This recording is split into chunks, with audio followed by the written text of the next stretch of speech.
मोर सभ्य भाई और भाई माने आज शुभ मुहूर्त परिवेश प्रदूषण जनित जो विराट समस्या समग्र पृथ्वी को ग्रास कर निराकरण आमर समस्त दायित्वबोध विषय मत सम्यक उपस्थापन कर सुजोग मिली साई स्वरूप मिश्र निजक धन्य मन करुछि।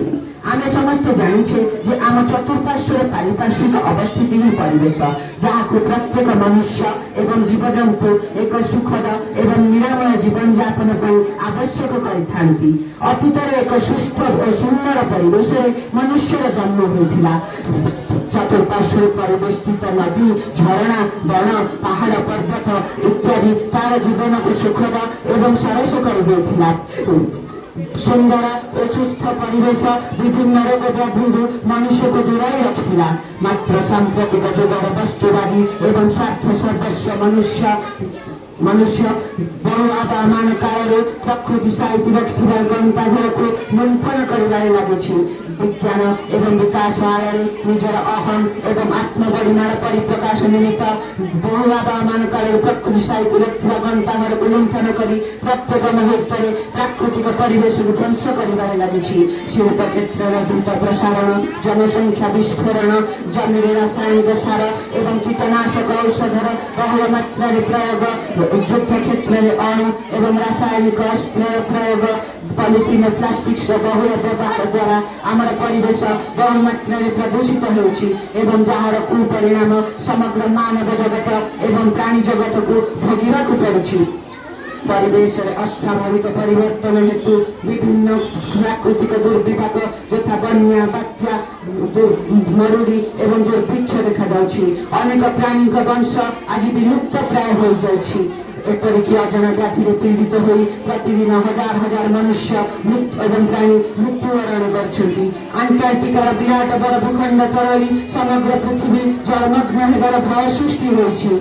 आम एक घड़ी संधि मुहूर्त आमको दायित्ववान हो परिवेश सुरक्षा एवं शुद्धता निमित्त कार्य करने पड़ो जहाँ आमको एवं आमर भविष्य वंशज मानक एक सुंदर एवं सबुजमय परिवेश प्रदान कर।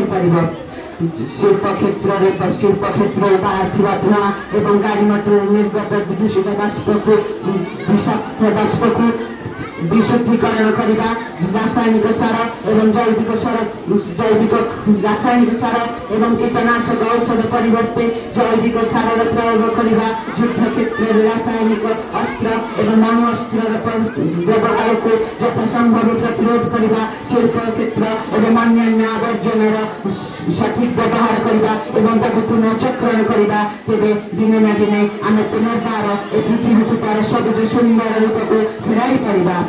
आज विंश शताब्दी मनुष्य चंद्र आज एकविंश शताब्दी मनुष्य चंद्र एवं मंगल ग्रह निजर उपस्थिति को निश्चित करछि सत मात्र परिवेश प्रदूषण जनित जो विराट समस्या आज ता सामने दंडयमान होइछि तार प्रतिरोध करबा ता पई एक आह्वान पालटि जाउछि। जातीय एवं अंतर्जातीय स्तर रे एहार निराकरण पई अनेक योजना मान प्रणीत होउछि। प्रति वर्ष जून मास 5 तारिख को विश्व परिवेश दिवस रूपे पालन करा जाय जनसचेतनता सृष्टि करा जाउछि।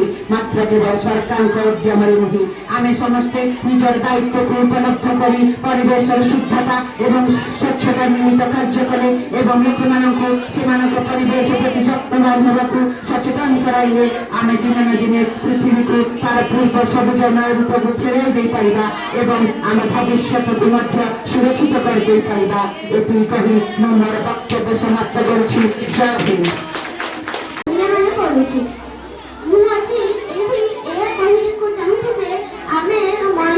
परिवेश को प्रदूषित करूछु परिवेश प्रदूषित हवा दायी आम मनुष्य मैंने ही करछु।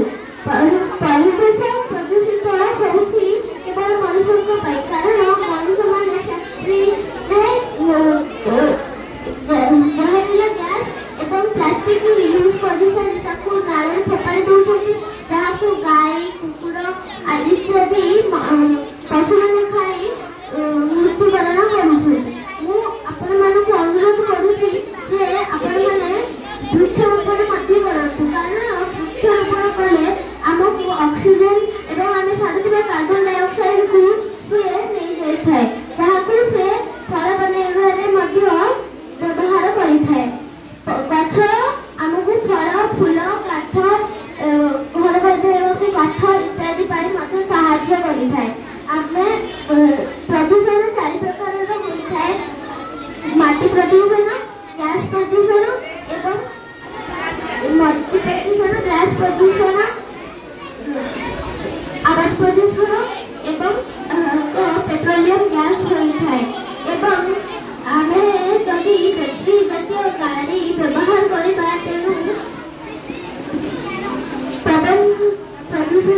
और आमर दायित्वबोध आज विश्व आगे दुईटी विराट समस्या मुंड टेकी ठिया होची गोटे होची सन्त्रासवाद और अन्यटी होची परिवेश प्रदूषण ए दुईटी समस्या होची मनुष्यकृत ए दुईटी समस्या को मनुष्य सृष्टि करी निज घरକୁ काटी हाणिबा कार्य सहित समाधान କରିଦେଇଛି मनुष्य बंची रहिबा ପାଇଁ एक सुस्थ परिवेश आवश्यक बा उत्तम परिवेश आवश्यक होइଥାଏ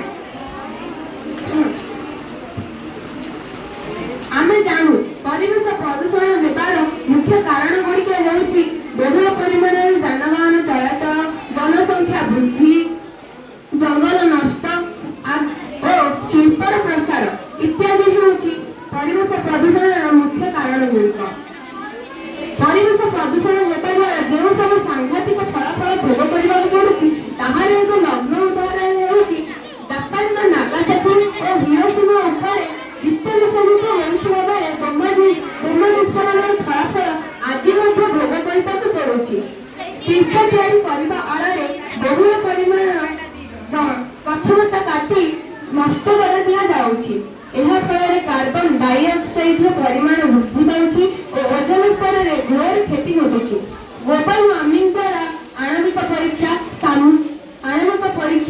କ୍ଷେପଣାସ୍ତ୍ର ପରୀକ୍ଷା ଓ ତୈଳ ଖଣିମାନଙ୍କର ଯୁଦ୍ଧ ସମୟରେ ହୋଇଥିବା ଅଗ୍ନିକାଣ୍ଡ ଦ୍ୱାରା ପରିବେଶର ଘୋର କ୍ଷତି ଘଟିଛି ଆମେ ବଞ୍ଚି ରହିବା ପାଇଁ ପରିବେଶକୁ ପ୍ରଦୂଷଣ ମୁକ୍ତ କରିବାକୁ ପଡ଼ିବ ଯାହା ପାଇଁ ଆମକୁ ଜନସଂଖ୍ୟାର ହ୍ରାସ କରିବାକୁ ପଡ଼ିବ ନଚେତ୍ ବ୍ୟାଟେରୀ ଚାଳିତ କିମ୍ବା ସୌର ଚାଳିତ ଗାଡ଼ି ବ୍ୟବହାର କରିବାକୁ ପଡ଼ିବ ଜନସଂଖ୍ୟା ବୃଦ୍ଧି ହେଉଛି ତାହାକୁ ଆମେ ଜନ ବିସ୍ଫୋରଣ ମଧ୍ୟ କହିଥାଉ ଏହାକୁ ହ୍ରାସ କରିବାକୁ ପଡ଼ିବ ନଚେତ୍ ରୋକ କରିବାକୁ ମଧ୍ୟ ପଡ଼ିବ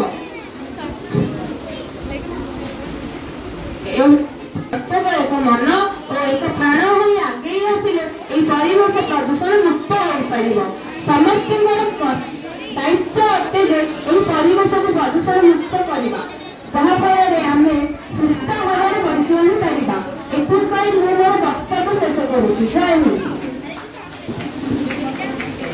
ପ୍ରିୟ ପ୍ରତିଭାଗୀ ଭାଇ ଓ ଭଉଣୀମାନେ ଦିନରାତି ଉନ୍ନୟନ ପରିବେଶ ଆମର ଦାୟିତ୍ୱବୋଧ ବିଷୟରେ ନିଜର ବକ୍ତବ୍ୟ ଉପସ୍ଥାପନ କରିବାର ସୁଯୋଗ ପାଇଥିବାରୁ ନିଜକୁ ଗୌରବାନ୍ୱିତ ମନେ କରୁଛି ପରିବେଶ ଅର୍ଥାତ୍ ଆମ ଚାରିପାଖେ ଥିବା ସମସ୍ତ ପ୍ରାକୃତିକ ଓ କୃତ୍ରିମ ଉପାଦାନ ଯାହାଦ୍ୱାରା ଆମେ ପ୍ରଭାବିତ ହେଉଥାଉ ଏବଂ ଯାହା ଆମ ଉପରୁ ପ୍ରଭାବ କରିଥାଏ ଏହି ପରିବେଶ ଜଳ ମାଟି ଉଦ୍ଭିଦ ପ୍ରାଣୀ ନଦୀ ପାହାଡ଼ ଏବଂ ମନୁଷ୍ୟ ଏମାନେ ଏକ ପରିବେଶ ସୃଷ୍ଟି କରିଥାନ୍ତି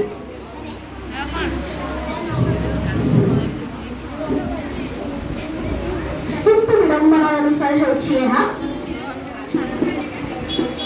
ନୂତନ ଆଗାମୀ ମନୁଷ୍ୟ ଆଧୁନିକ ଯୁଗର ଦୌଡ଼ରେ ପରିବେଶ ବିଭିନ୍ନ ଅସୁବିଧାର ସମ୍ମୁଖୀନ ହେଉଛି ଅତିରିକ୍ତ ବୃକ୍ଷଛେଦନ ଦୂଷିତ ଧୂଆଁ ଦୂଷିତ ଜଳ ଓ ମାଟି ଇତ୍ୟାଦି ପରିବେଶ ବୃକ୍ଷରୋପଣ ଏବଂ ଏହାର ଯତ୍ନ ନେବା ଏହା ସହିତ ଆମେମାନେ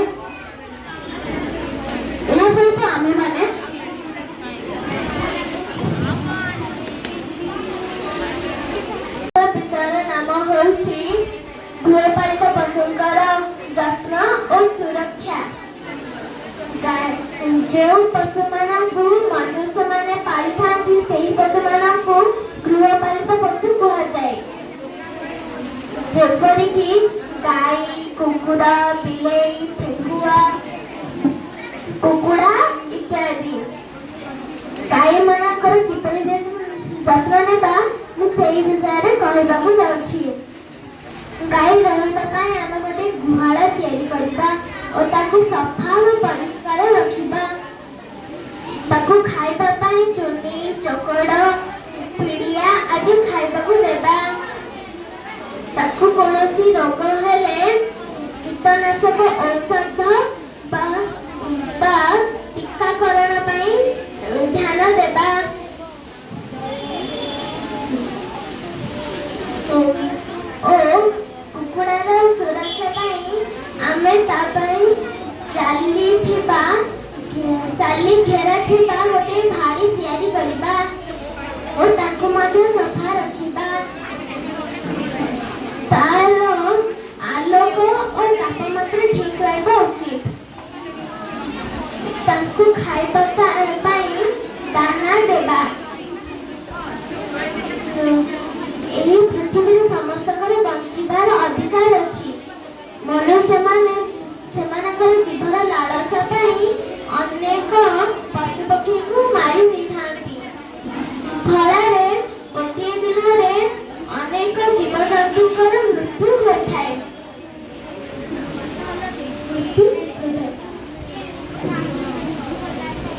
ଏତିକି କହି ମୁଁ ବକ୍ତବ୍ୟ ଶେଷ କରୁଛି। ସଭାପତି ମହୋଦୟ, ବରେଣ୍ୟ ସଭାପତି ମହୋଦୟ,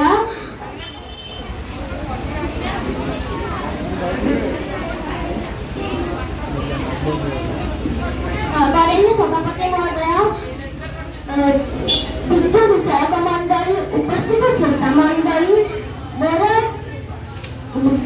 ମୋର ପ୍ରତିଯୋଗୀ ବନ୍ଧୁଗଣ ଏବଂ ମୋର ସାନ ବଡ଼ ଭାଇ ଓ ଭଉଣୀମାନେ, ମୋର ନାମ ପ୍ରତ୍ୟାଶା ମିଶ୍ର। ମୁଁ ସରସ୍ୱତୀ ଶିଶୁ ବିଦ୍ୟା ମନ୍ଦିରରେ ଚତୁର୍ଥ ଶ୍ରେଣୀରେ ପଢୁଛି। ସମସ୍ତଙ୍କୁ ହାର୍ଦ୍ଦିକ ଅଭିନନ୍ଦନ ଓ ଶୁଭେଚ୍ଛା ଜଣାଇ ବିଶାଳ ଜଗତରେ ମାନବ ଜାତି ସହିତ ପଶୁ ପକ୍ଷୀ ଇତ୍ୟାଦି ବାସ କରିଥାନ୍ତି। ସେମାନଙ୍କ ମଧ୍ୟରୁ ଅନେକ ପଶୁ ଆମ ଅଧୀନରେ ରହି ଆମର ସେବା କରିଥାନ୍ତି ଏବଂ ଆମର ଆବଶ୍ୟକତା ପୂରଣ କରିଥାନ୍ତି। ସେମାନଙ୍କୁ ଆମେ ଗୃହପାଳିତ ପଶୁ କହିଥାଉ। ଯେମିତିକି ଗାଈ, ମଇଁଷି, ଛେଳି ଏମାନଙ୍କ ଠାରୁ ଆମେ କ୍ଷୀର ପାଇଥାଉ। ମେଣ୍ଢାର ଗୋବରରୁ ଗରମ ପୋଷାକ ତିଆରି କରାଯାଏ। ଭଉଣୀମାନେ, ଆଜି ମୁଁ ଗୃହପାଳିତ ପଶୁଙ୍କ ବିଷୟରେ କହିବାକୁ ଯାଉଛି।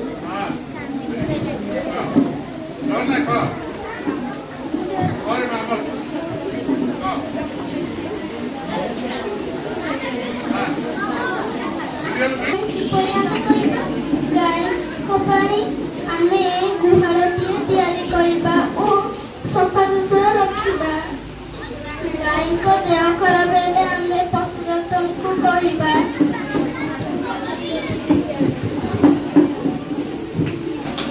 ଧନ୍ୟବାଦ।